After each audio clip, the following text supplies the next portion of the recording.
Imagine this.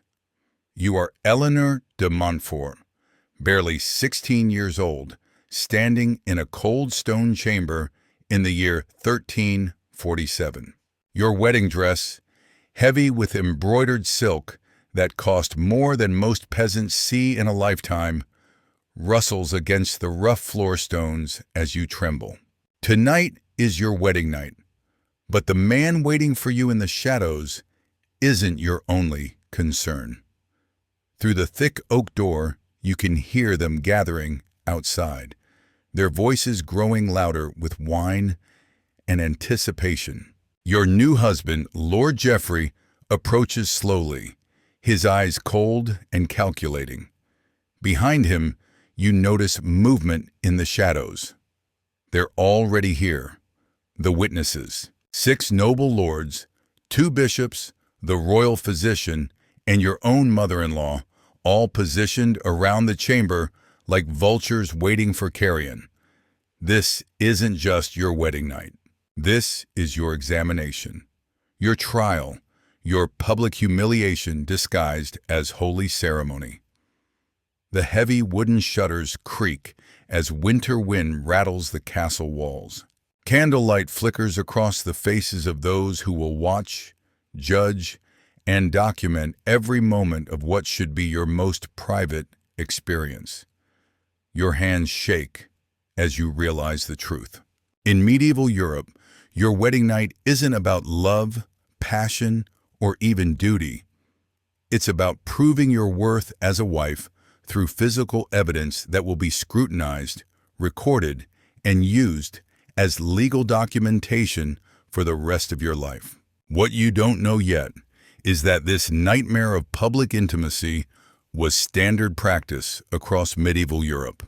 From royal palaces to merchant houses, wedding night verification was a legal requirement that transformed the most intimate moments of human life into theatrical performances. The consequences of failure weren't just embarrassment.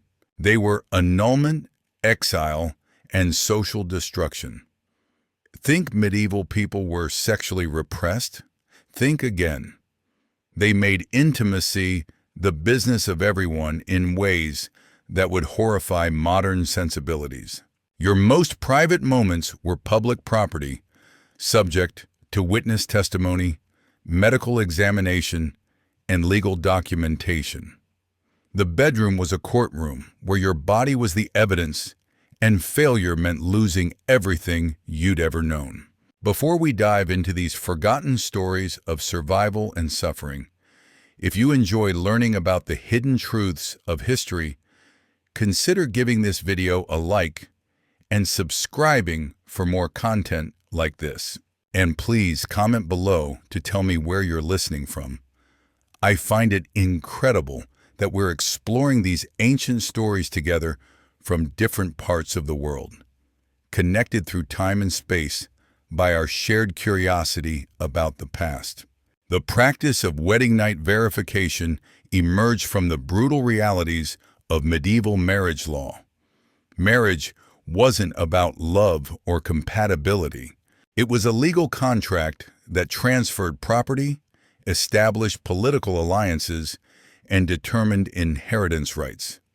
But here's what made medieval marriage law uniquely terrifying. A marriage wasn't legally binding until it was physically consummated. Without consummation, there was no marriage. Without marriage, there were no inheritance rights, no political alliances, no property transfers. This created a legal nightmare where the most intimate act between 2 people became a matter of public record. Families who had negotiated marriage contracts worth thousands of acres and hundreds of serfs needed absolute proof that the union was legitimate. The stakes were so high that leaving consummation to privacy wasn't just impractical, it was legally impossible. Eleanor's situation was typical for nobility. Her marriage to Lord Geoffrey united 2 powerful families and secured a strategic alliance worth more than most kingdoms. The dowry alone included 3 castles, 200 serfs, and trade rights that would generate wealth for generations. But none of that mattered if the marriage wasn't properly consummated and witnessed. The preparation for wedding night verification began weeks before the actual ceremony. Professional witnesses were selected based on their social standing and legal authority. These weren't random observers, they were carefully chosen officials whose testimony would hold up in church courts and royal tribunals. Each witness had specific duties and responsibilities outlined in detailed contracts. The royal physician examined both bride and groom before the wedding to ensure they were physically capable of consummation. These examinations were clinical and degrading, with the doctor checking for any physical abnormalities that might prevent successful intercourse. The results were documented in official reports that became part of the marriage contract. Bishops provided spiritual authority for the verification process. They blessed the marriage bed, performed special prayers for fertility, and served as moral witnesses to ensure the consummation occurred according to church doctrine. Their presence transformed a sexual act into a religious sacrament, making the verification process a holy duty rather than voyeuristic entertainment. Noble witnesses represented the political interests at stake. Lords and ladies from both families attended to protect their investment in the marriage alliance. They were there to ensure that neither family could later claim the marriage was invalid due to lack of consummation. Their testimony would be crucial if inheritance disputes arose decades later. The chamber itself was prepared like a stage set for legal proceedings. The bed was positioned so witnesses could observe movement and hear sounds without being too close to the actual participants. Candles were placed strategically to provide adequate lighting for verification purposes. Fresh linens were laid specifically for the examination that would follow consummation. Eleanor's mother-in-law, Lady Margaret, had supervised similar verifications for decades. She knew exactly what evidence the witnesses needed to see and hear. The movement of bed curtains indicating vigorous activity. Sounds from both participants suggesting genuine engagement. Physical evidence on the linens afterward proving penetration had occurred. The psychological pressure on young brides was enormous. Eleanor had received detailed instructions from her mother about how to behave during the verification. She was expected to show appropriate modesty while also demonstrating willing participation. Too much resistance would suggest the marriage was forced and therefore invalid. Too much enthusiasm would mark her as wanton and unsuitable for noble marriage. The grooms faced their own pressures. Lord Geoffrey was 32 years old and experienced, but performance under such scrutiny was challenging even for confident men. The witnesses weren't just observing, they were evaluating his masculinity, his ability to control his bride, and his fitness as a political ally. Failure would destroy his reputation and potentially end his family's influence. The actual process of verification followed established protocols that varied by region but maintained consistent elements. The bride and groom were formally presented to the witnesses as married couples ready for consummation. The bishop blessed their union and prayed for successful completion of their marital duties. The witnesses took their designated positions around the chamber. Privacy was maintained through heavy curtains around the bed, but these curtains were designed to reveal shadows and movement while concealing explicit details. The witnesses could see enough to verify that intercourse was taking place without witnessing the actual act in graphic detail. This balance between verification and modesty was carefully calibrated to satisfy legal requirements while maintaining some dignity. The sounds of consummation were considered crucial evidence. Witnesses listened for specific indicators that genuine intercourse was occurring. The creaking of the bed frame suggesting vigorous movement. Breathing patterns from both participants indicating physical exertion. Verbal expressions of completion when the act was finished. These sounds were more important than visual evidence because they couldn't be easily faked. Time limits added another layer of pressure. The witnesses expected consummation to occur within a reasonable time frame, usually within 2 hours of the formal presentation. Couples who took too long were suspected of experiencing difficulties that might invalidate the marriage. Those who finished too quickly faced questions about whether proper consummation had actually occurred. Eleanor and Jeffrey's verification lasted 3 hours. The witnesses heard clear evidence of multiple attempts at consummation, suggesting genuine effort from both participants. The physical evidence examined the following morning confirmed successful penetration and completion. The marriage was declared legally binding, and the political alliance was secured. But not all verifications ended successfully. Failed consummations led to immediate annulment proceedings that could destroy families and destabilize political alliances. The church maintained detailed records of failed wedding night verifications, revealing the devastating consequences when physical evidence didn't meet legal requirements. The morning examination was perhaps the most humiliating aspect of the entire process. The bride was subjected to a physical inspection by the royal physician and female witnesses to verify signs of defloration and consummation. This examination was conducted while the male witnesses waited outside, but the results were shared with all interested parties.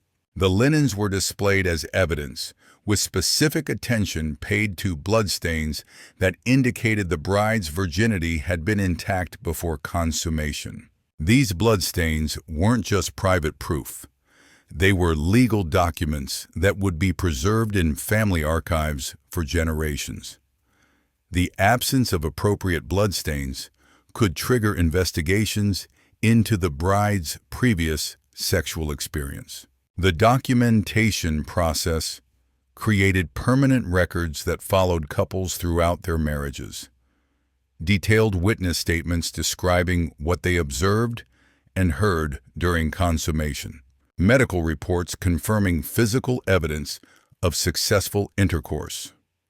Legal documents establishing the marriage as properly consummated and therefore binding under church and civil law.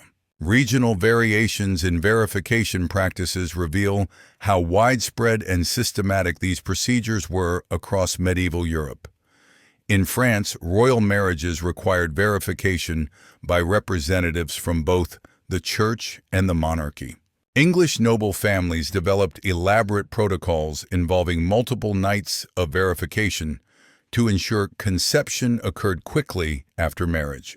Italian city-states created verification guilds whose professional witnesses specialized in marriage consummation documentation. These guilds maintained strict standards for evidence gathering and charged substantial fees for their services. German principalities required verification witnesses to swear formal oaths before church courts, making false testimony a crime punishable by excommunication. The Spanish Inquisition used marriage verification records as evidence in purity investigations, examining consummation documents to identify families with Jewish or Muslim backgrounds.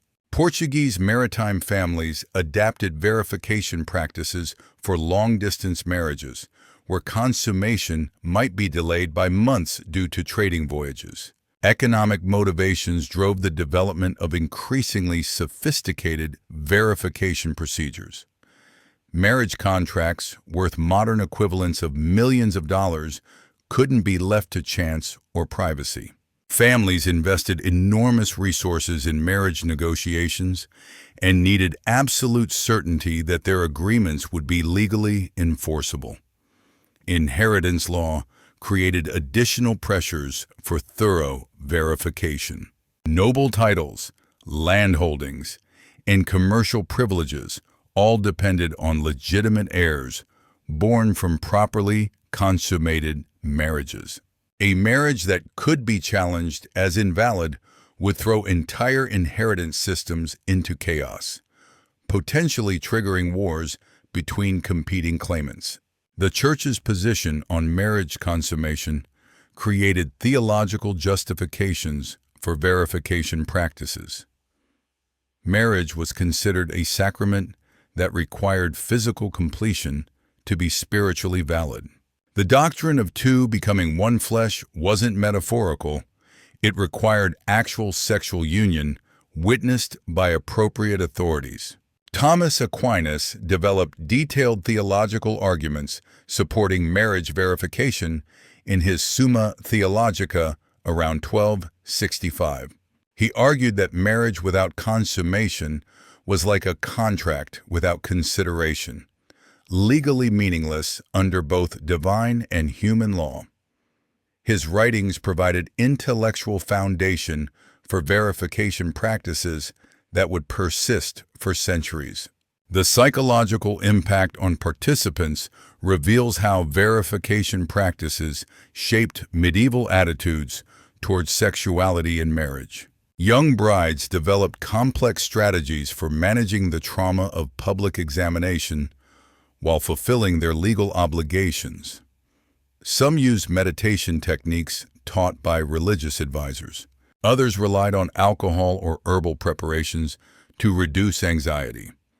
Grooms faced different but equally challenging psychological pressures. The performance anxiety created by public observation led some men to seek medical assistance before their wedding nights. Physicians prescribed various treatments for what they called wedding night weakness, including dietary changes, herbal supplements, and techniques for managing stress. The witnesses themselves developed professional approaches to minimize the traumatic aspects of their duties. Experienced verification witnesses learned to maintain appropriate distance while still gathering necessary evidence. They created protocols for respectful observation that balanced legal requirements with human dignity. Training for our verification, witnesses involved instruction in legal requirements, medical knowledge, and social protocols. New witnesses accompanied experienced practitioners to learn proper procedures. They studied canonical law to understand what evidence would be acceptable in church courts. They received medical education to recognize signs of successful consummation. The development of specialized furniture and architectural features for verification purposes shows how thoroughly these practices were integrated into medieval life. Wealthy families constructed marriage chambers with built-in observation areas that provided witnesses with clear sight lines while maintaining some separation from the bed itself. Verification beds were designed with specific features to facilitate observation and evidence gathering. Curtain systems that could be adjusted to control visibility. Mattresses that would show clear evidence of activity. Linens in colors that would reveal bloodstains effectively. These weren't standard beds adapted for verification, they were purpose-built furniture for legal documentation. Castle architecture incorporated marriage verification requirements into the design of noble bedchambers. Rooms were sized to accommodate multiple witnesses comfortably. Acoustic features were designed to carry sounds clearly to observation areas. Lighting systems ensured adequate visibility for documentation purposes. The participation of religious authorities in verification practices created complex theological debates about the nature of marriage and sexuality. Progressive church scholars argued that verification violated the privacy that should surround the marriage sacrament.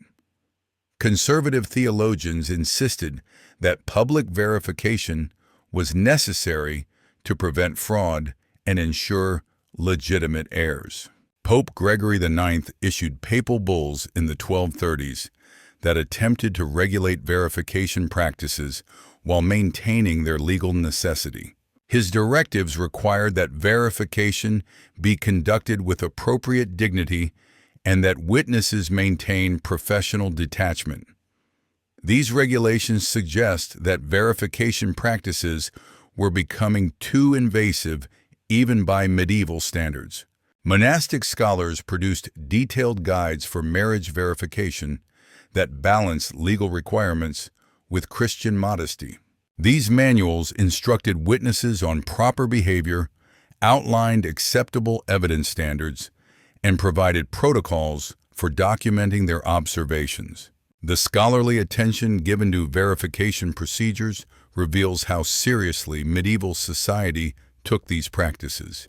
The resistance movements that developed among some noble families show that verification practices were controversial even in their own time. Certain families attempted to negotiate marriage contracts that would waive verification requirements, though such arrangements were rarely accepted by other parties or church authorities.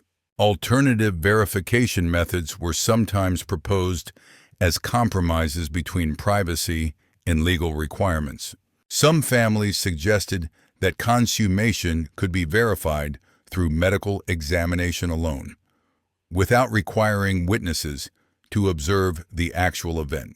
Others proposed that verification could occur over multiple nights, reducing the pressure on any single encounter. The failure rates for marriage verification reveal how challenging these procedures were for participants.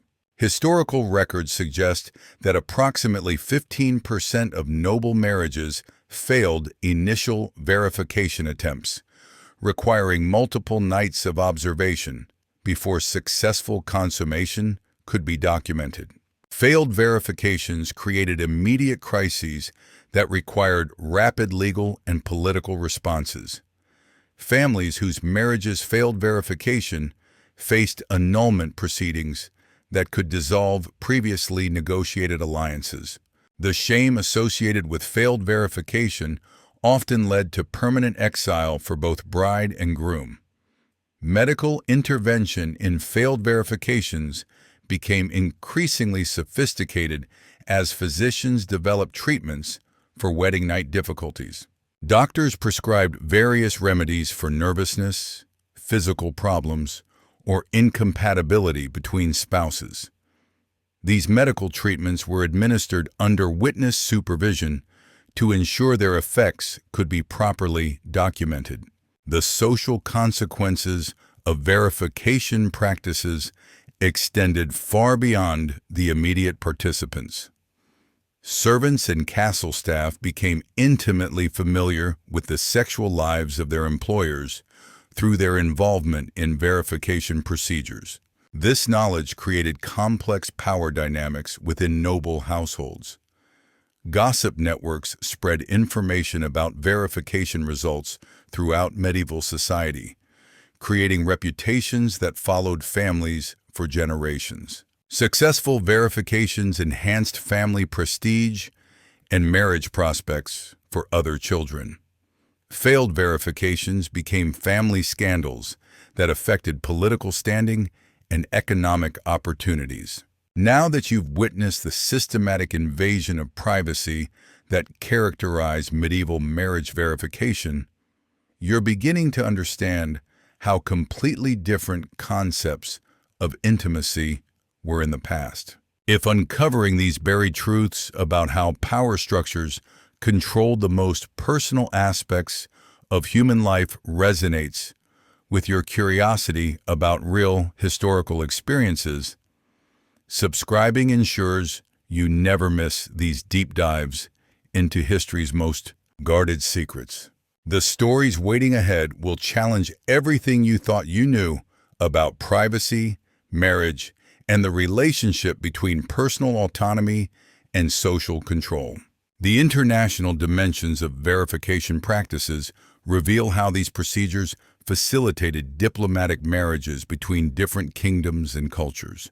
When Princess Margaret of England married King Louis VII of France in 1160, representatives from both royal courts attended the verification to ensure the political alliance would be legally binding under both English and French law. Cross-cultural verification created unique challenges when marriage partners came from different legal traditions. English common law emphasized different evidence standards than Roman civil law used in continental Europe. Islamic marriage law in Spain created additional complications when Christian nobles married into formerly Muslim families. The development of international verification protocols required diplomatic negotiations as complex as the marriage agreements themselves. Treaties specified which witnesses would be acceptable to both parties, what evidence standards would apply, and how disputes over verification results would be resolved. Merchant family verifications developed their own distinct characteristics as commercial wealth began challenging traditional noble dominance. Wealthy traders who married into nobility required verification procedures that satisfied both commercial law and noble customs. These hybrid verifications created new legal precedents that influenced marriage law for centuries. Banking families like the Medici developed verification practices that emphasized financial competency alongside physical consummation. Their marriage verifications included documentation of the bride's ability to manage household finances and the groom's competence in commercial negotiations. Sexual performance was still required, but it wasn't the only measure of marriage validity. Guild regulations created additional verification requirements for marriages within specific trades. Master craftsmen needed to demonstrate not only physical consummation, but also the technical skills required to maintain their professional standing. These professional verifications ensured that guild privileges would transfer appropriately to spouses and children. The role of women in verification practices was complex and contradictory. While brides were subjected to intimate examination and observation, experienced women also served as verification witnesses and advisors. Elderly noblewomen developed expertise in marriage verification that made them valuable consultants for other families. Female physicians, though rare, sometimes participated in verification procedures by conducting the medical examinations required before and after consummation. These women walked a careful line between providing necessary medical services and avoiding accusations of impropriety that could destroy their professional reputations. Maternal involvement in verification created emotional trauma that affected mother-daughter relationships for years after marriage. Mothers who participated in their daughter's verification often struggled with guilt about their role in the humiliation, while daughters resented maternal cooperation with degrading procedures. The training provided to young women in preparation for verification reveals how thoroughly medieval society prepared brides for public examination. Noble daughters received explicit instruction in how to behave during verification, what responses were expected, and how to manage the psychological stress of observation. Marriage preparation included detailed discussions of anatomy, sexual techniques, and the evidence that witnesses would be seeking. This education was far more explicit than anything provided to unmarried women, creating a stark divide between maiden ignorance and bridal knowledge. Religious instruction for verification focused on the theological significance of consummation while providing practical guidance for enduring the examination process. Church advisors taught meditation techniques, prayers for strength, and spiritual frameworks for understanding verification as religious duty rather than personal humiliation. The development of verification ceremonies shows how medieval society ritualized and formalized the most intimate aspects of human life. These weren't crude observations by drunken relatives. They were carefully orchestrated legal proceedings with established protocols, formal documentation, and professional standards. Ceremonial elements included blessing of the marriage bed by religious authorities, formal presentation of bride and groom to assembled witnesses, recitation of prayers for successful consummation, and structured observation periods with designated roles for each participant. The aftermath ceremonies were equally formalized, with official examination of evidence, witness testimony recording, documentation preparation, and formal declaration of marriage validity. These procedures transformed sexual intercourse into a legal sacrament with binding consequences for all participants. Seasonal variations in verification practices reflected medieval beliefs about fertility, conception, and optimal timing for sexual activity. Spring verifications were considered most favorable because increased daylight was thought to enhance fertility. Winter verifications required additional planning due to cold temperatures that might affect performance. Astrological considerations influenced verification timing, as medieval physicians believed celestial alignments affected sexual compatibility and conception probability. Noble families consulted court astrologers to determine optimal dates for marriage verification based on planetary positions and lunar phases. Religious calendar restrictions created complex scheduling challenges for verification ceremonies. The Church prohibited marriage activities during Lent, Advent, and various feast days, requiring families to plan verification timing months in advance. These restrictions sometimes forced delays that created diplomatic tensions between families. The evolution of verification practices over time shows how these procedures adapted to changing legal, social, and cultural conditions. Early medieval verifications were relatively simple affairs focused primarily on confirming that intercourse had occurred. Later practices became increasingly elaborate as legal requirements became more sophisticated. Technological developments influenced verification procedures as improvements in lighting, furniture design, and medical instruments made observation and documentation more precise. Better candles provided clearer visibility. Improved bed construction reduced noise that might interfere with auditory evidence. Advanced medical tools allowed more accurate examination of physical evidence. Legal developments created new requirements for verification documentation as church and civil courts demanded more detailed evidence for marriage validity. Witness testimony formats became standardized. Medical examination procedures were codified. Documentation standards were enforced across different jurisdictions. The decline of verification practices began in the late medieval period as concepts of privacy and individual rights slowly emerged. Humanist philosophers questioned whether public observation of intimate acts was compatible with human dignity. Legal scholars argued that marriage validity could be established through less invasive means. Protestant Reformation challenges to Catholic marriage doctrine included criticism of verification practices as degrading and unnecessary. Reformed churches developed alternative approaches to marriage validation that emphasize mutual consent over physical evidence. These theological changes gradually reduced verification requirements in Protestant regions. Renaissance cultural changes promoted new ideals of romantic love and marital privacy that conflicted with traditional verification practices.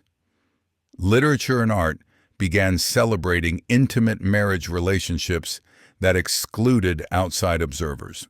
These cultural shifts created pressure for more private marriage customs.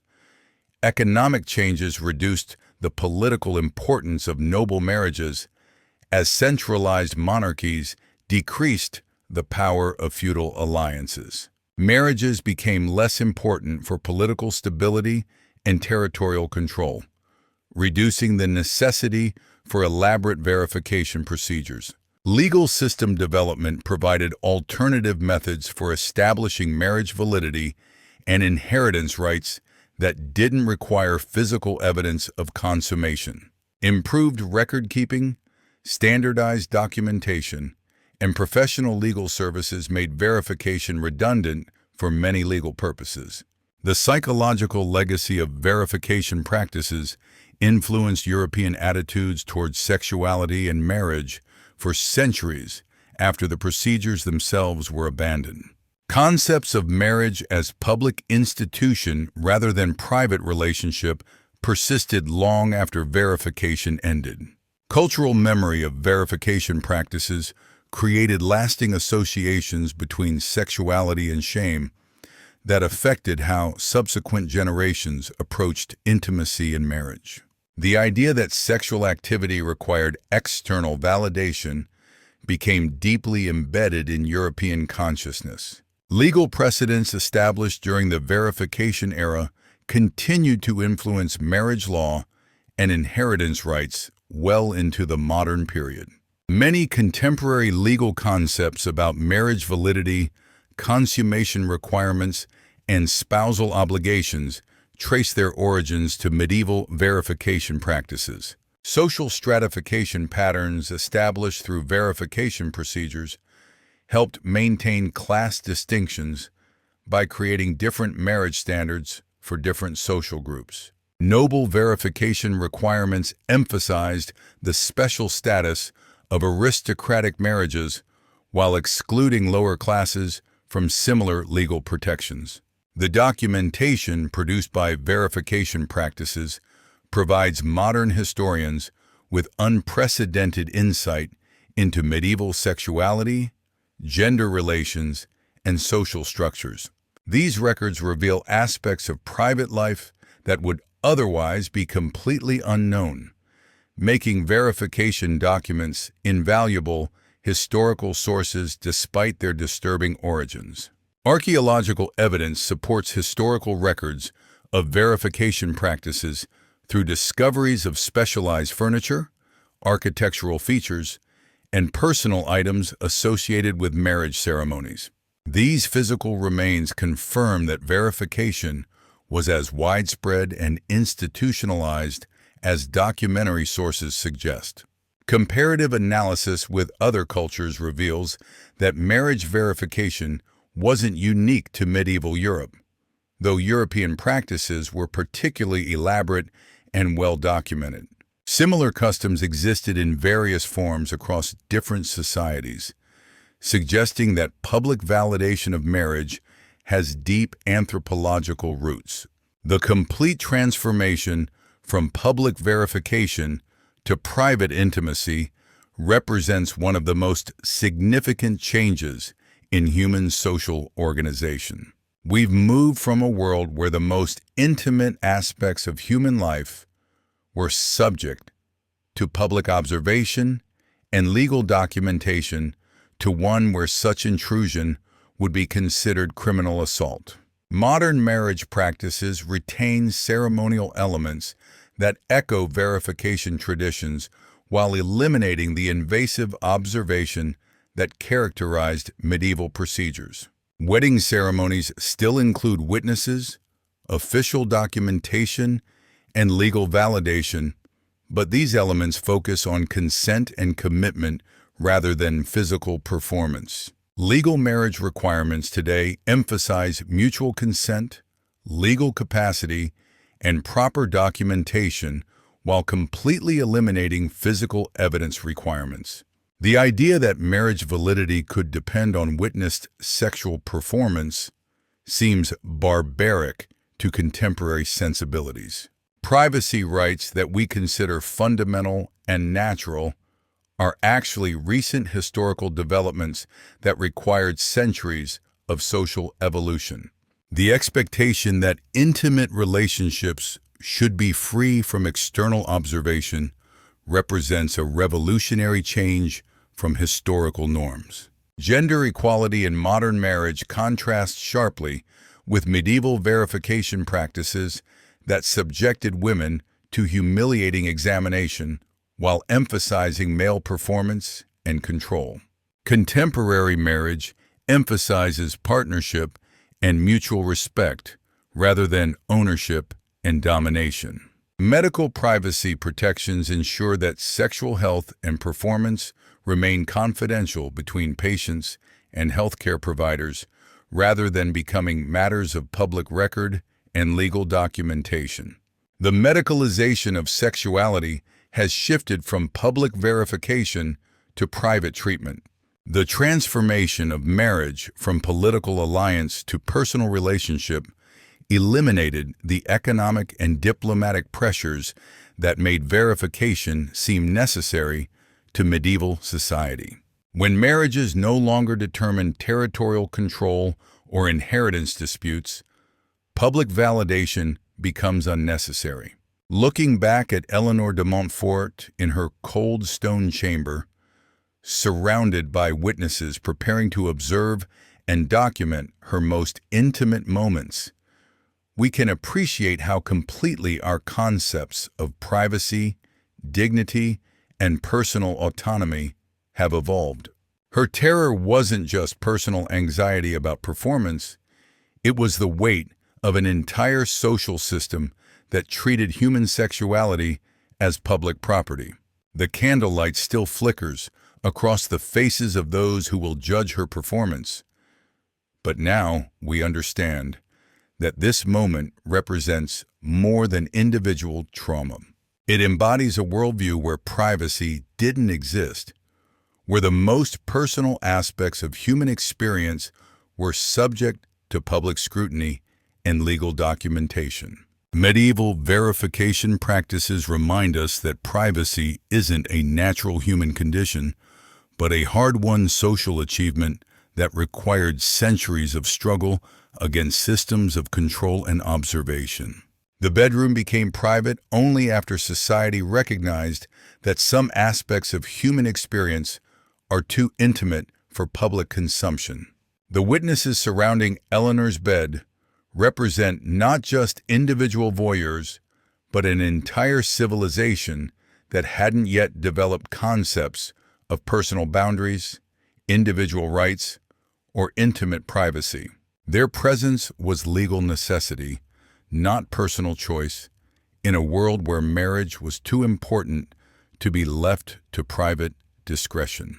Understanding these practices helps us recognize how recent and fragile our modern concepts of privacy actually are. The idea that intimate relationships should be free from external observation represents a revolutionary change that we often take for granted.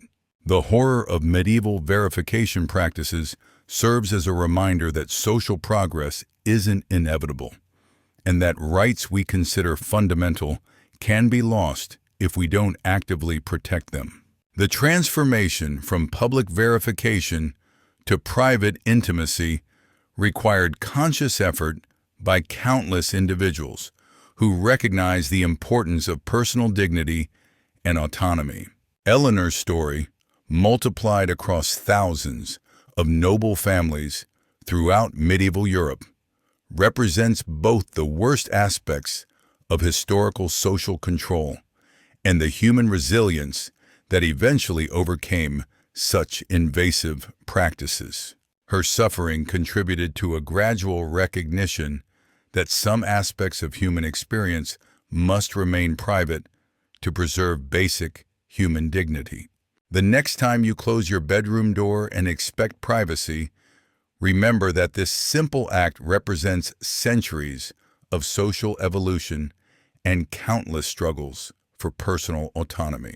What seems natural and obvious to us would have seemed impossible to medieval society. If this exploration of history's hidden invasions of privacy has transformed your understanding of how personal rights developed over time, subscribing ensures you'll continue accessing these revelations about how human dignity was gradually recognized and protected. Your curiosity about the real human experience behind historical social structures deserves to be fed. And there are many more stories of both oppression and liberation waiting to be told.